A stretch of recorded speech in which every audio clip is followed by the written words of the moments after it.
When you look at life philosophically, it might seem very funny. Think of it. Why do you make money? You make it so it will give you leisure. It will give you freedom from anxiety, security, and ease.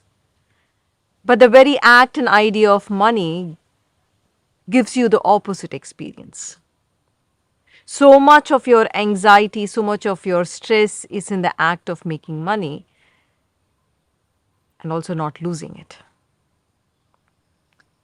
Why do you get into a relationship? So that relationships will give you comfort, security, freedom from loneliness.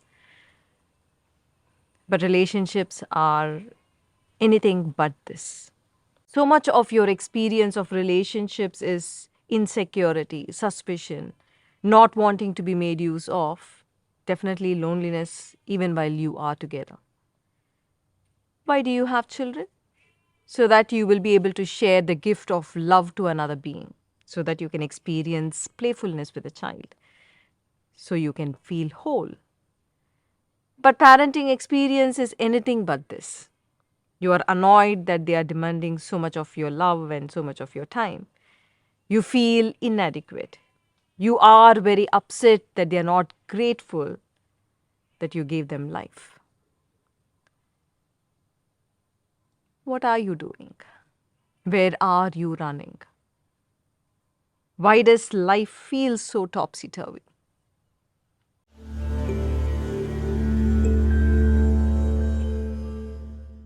Namaste. Let me begin today with a very humorous but a very deep story.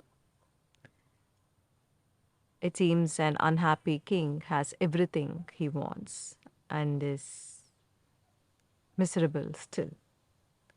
The royal physicians, the counselors, dancers, musicians, all have failed to make the king happy. Just then, a wise sage from the forest visits the king with a magical solution. He said, if you could wear the shirt of an absolutely happy man for one full night, then you will become happy forever. So the soldiers go far and wide in search of a happy man, but come back with the reports of how everyone in the kingdom had some hidden grief, some unfulfilled desire, or a problem to reckon with. After months of search, they see a man rolling on the ground in laughter, alone in wilderness. And with the anticipation of a handsome reward, they carry that man to the king's palace. The king comes down from his high throne to meet the man who's laughing to himself. And with folded hands, he pleads, give me your shirt for one night, and half my kingdom will be yours. The man, doubling with laughter, rolls on the ground. Rolling with laughter on the floor, he says, I never had a shirt on my back all my life. Let us look at the story. He thought happiness lay in his crown, and when he wears it, he will be happy. He was not. Later thought that happiness lay in a bigger kingdom, and he acquires the bigger kingdom. He was not happy. He thought his happiness lay in marrying a beautiful queen. He marries her, but he is not happy. He thought his happiness lay in having children. He has them, yet he is not happy. Finally, he thinks his happiness lies in a happy beggar's shirt, but this time the beggar did not have a shirt. Are you not like this king? Seeking love, you set out to find a perfect partner. All your lives, you're only engaged in elimination rounds. Not this person, not this person. Seeking tranquility, you set out to the most beautiful places on earth. You went out to see it. You keep wandering dissatisfied, saying, not this place, not this place.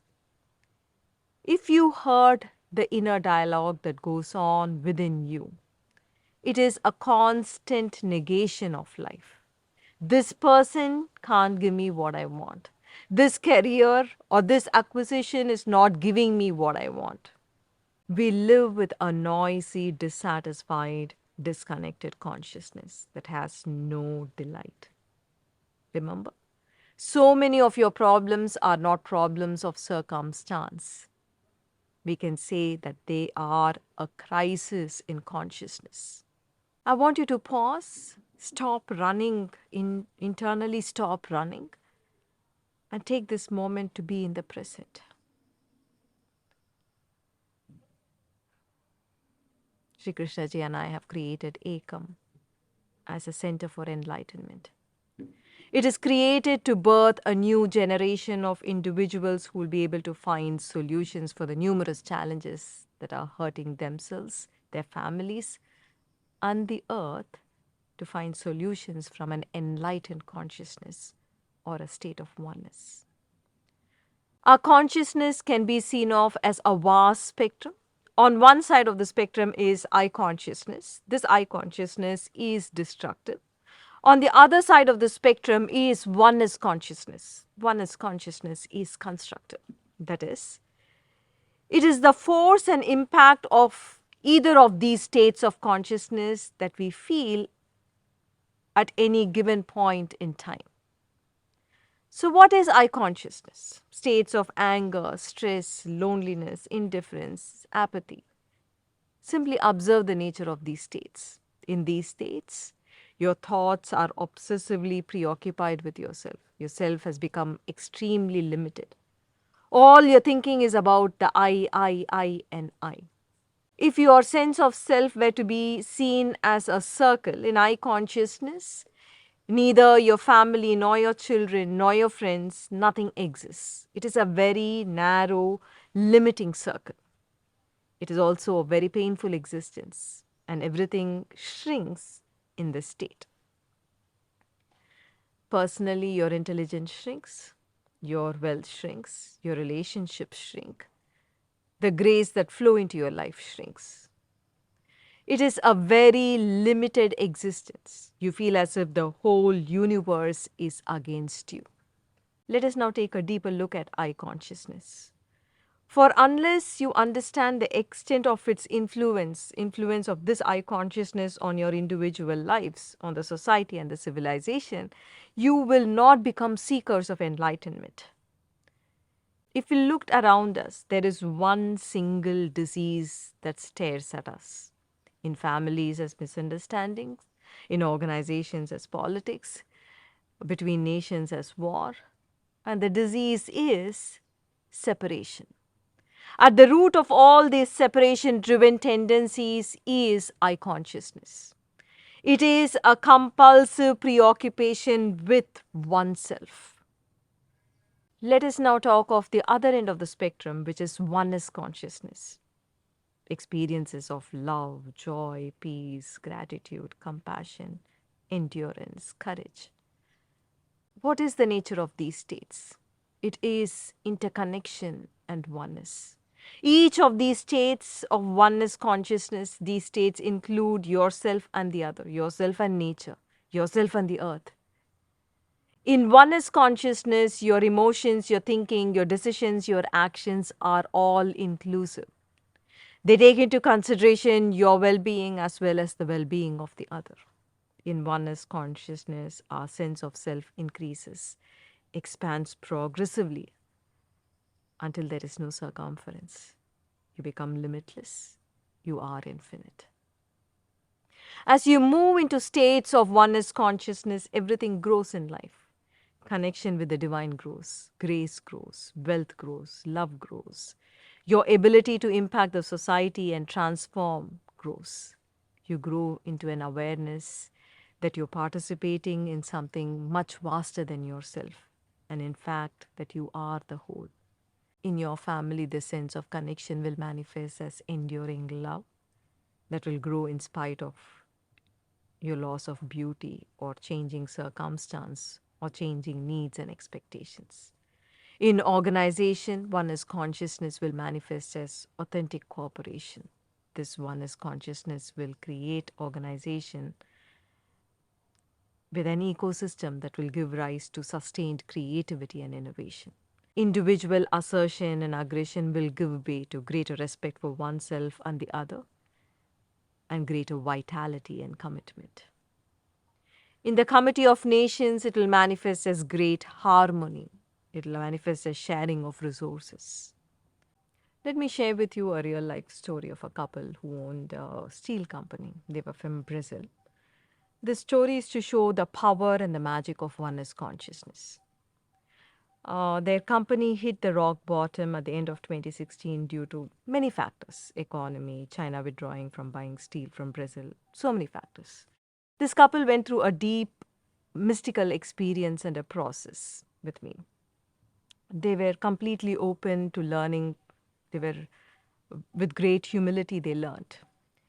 And they learned the power of living in oneness consciousness and connecting to the universe. In the process, the man became free of his feeling of fatigue, fighting and fighting all the time for success, with a question, why should I go through all of this? For what? He had a very powerful experience of heartfelt connection to all his employees. He had over 1,500 employees. He felt connected to them. And then in that experience, he knew he had to succeed for the sake of all these employees and their families. And his success was no more about him. There was a deep sense of gratitude that he felt for all of them. He went back home and began the practice of soul sync, magical meditation. He did it every morning. He felt spiritually connected. He felt inseparable from the universe. And from that state, he held an intention for abundance for all his employees and himself. I met them after a few months, and they were in a state of joyful surprise at the turn of events in their life. They said, with only 2 salespeople promoting their produce, the company shot back to growth miraculously. They were not even advertising heavily. They were just going about everything with dedication, along with their practice, living in a state of oneness. This is a classical example of synchronicities. A connected and a oneness state of consciousness. You should know that it is a field of magical action. From the state of oneness consciousness, you would experience immense power. As a leader, you would experience immense power to change a dysfunctional system. As an entrepreneur, you will have the power to create abundance and achieve success. As a student, you will have the power to manifest excellence. As an athlete, you will enter a zone where you would transcend your bodily limitations. You can manifest every one of your dreams when you live from oneness consciousness. You manifest a beautiful world, not only for yourself, but also for your loved ones. And that is the journey that happens at Ekam.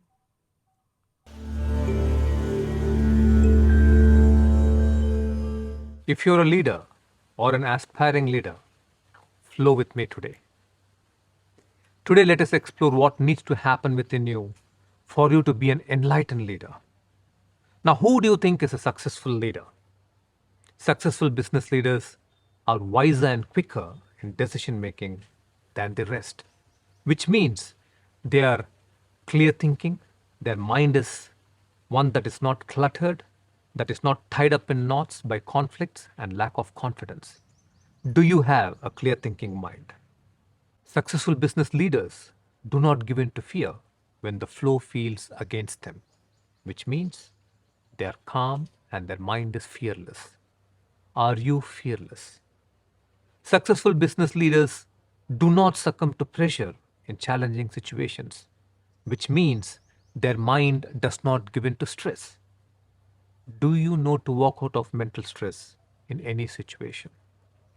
Successful business leaders are effortless team players, which means their mind is capable of connection and cooperation. Are you capable of respect and gratitude to your team? Please know that a great business is as much a market game as it is a game of the mind. The greater mind wins in the longer run. If great business leadership is synonymous with a wise mind, uncluttered mind, fearless mind, a stress-free mind, and a connected mind, should not the cultivation of such a beautiful mind be a part of your education? There are fundamentally only 2 states of consciousness any human being has ever lived or will ever live, a stressful state or a beautiful state. If you look at the entirety of human life, behind war or peace, cooperation or corrosive politics, love or separation, persistence or failure, finally happy children or a generation that is troubled, behind all this is the driving force of these two states. Behind every choice and every action is the driving force of one of these two states. So the most important choice is, from which state do you want to live your life? If you're aspiring to be a great leader, this is a question you must ask yourself. Which state do I want to achieve and fulfill my life's vision? From which state do I want to lead my teams and my organizations? What do you want to be the culture of your organization as you walk through its doors day after day? A stressful state or a beautiful state? Remember, only when you live in a beautiful state, the universe becomes your friend and supports you in conquering your challenges and fulfilling your heartfelt intentions. You enter a magical zone in life. We have seen it again and again. That only when you live in a beautiful state, your problems melt like ice in the heat of the sun, and life becomes filled with magical coincidences.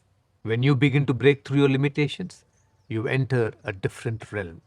You become part of the magical flow of life where synchronicities unfold, which means the randomly moving universe will arrange itself in patterns to fulfill your heartfelt purpose. Ideas, contacts, people you never expected will begin to flow into your lives. But why stress at all? Let us explore. The world is accelerating at an incredible pace. As artificial intelligence takes over sphere after sphere of our existence, millions are left worrying about their future. Students are confused as career after career begins to look bleak and hopeless. Driverless cars, automated checkouts, robo office assistants, chefless kitchens, robo waiters, technician-less lab tests, and computerized legal advice. This is the future ahead of us. Amidst all this, we try to make sense of our future. Will we become redundant in our workplaces? Will our vision, which we have so carefully crafted for years, will it be relevant 5 years from now or 10 years from now? These are troubling questions. Amidst this incredible pace of change and the onslaught of social media, you try to shine enough to be noticed. You try to make sense of your relationships, quick coming togethers and rapid breakups. You wonder what you mean to each other. You feel like dandelions drifting in the air, rootless and continually falling apart. We have our Siri and Alexa, all meant to save time so we may relax.